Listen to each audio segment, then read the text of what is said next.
Hello, hello. This is Lisa's 2 cents, giving it to you 1 cent at a time.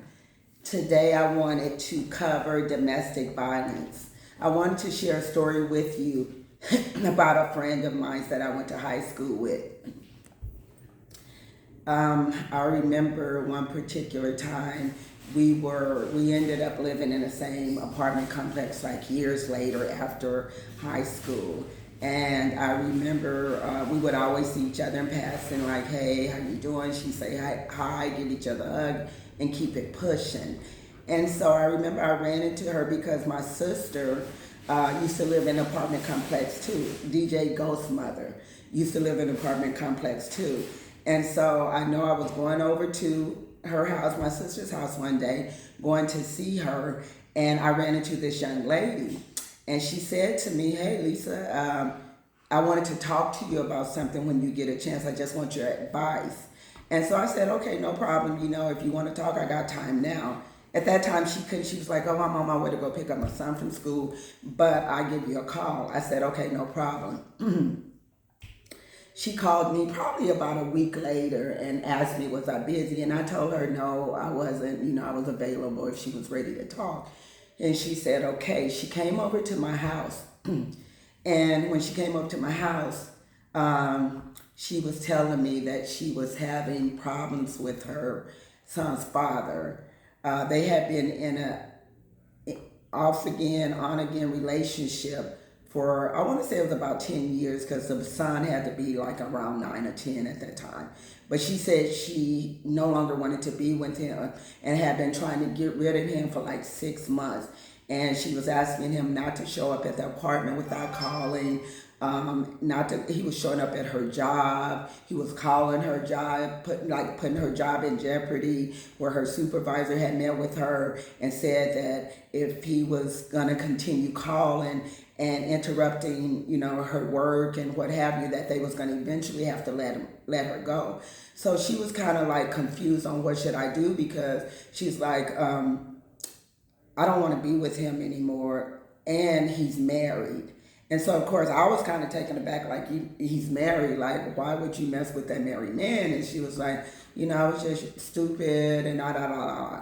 Anyway, so she said, he's stalking me. I'll walk out my house and he's standing outside, or when I go to get in my car, he's parked next to me in his car, or, I come out from work at the end of the day, he's sitting in the parking lot, so forth and so on. And so I said, well, why don't you just get a restraining order if he's jeopardizing your job, he's showing up at your house, so forth and so on, just get a restraining order. So she said, okay. She said, I had thought about it. She said, but I wasn't sure. She said, but now that you're saying the same thing, then I'm going to do it, because, it just kind of confirmed what I wanted to do. And I said, okay. And we talked for a while. Excuse me, you guys. I'm getting over a cold and my voice is raspy. But she said, okay. I guess she went and got the restraining order. So I want to say another week and a half after that, my husband and I had went to Catalina Island for a weekend because they was having a jazz weekend concert for the entire weekend. So we, went there for the weekend.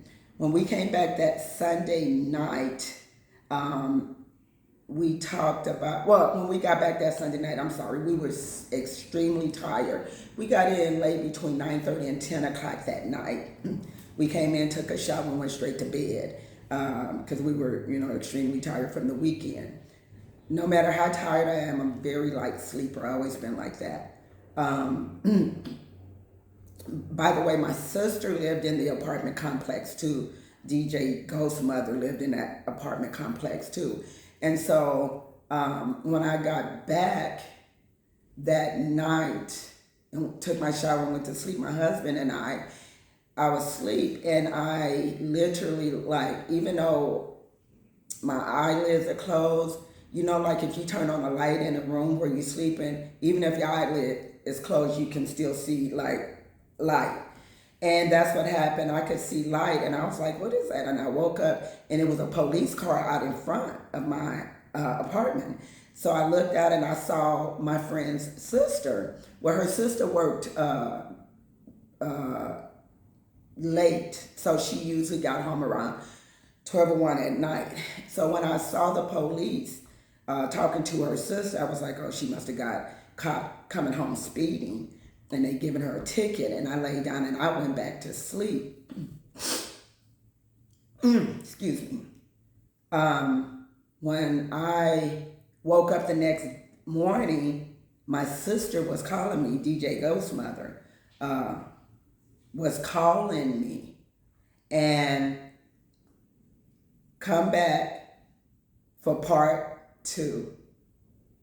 I will share part two with you next. Come back for part two, and thank you.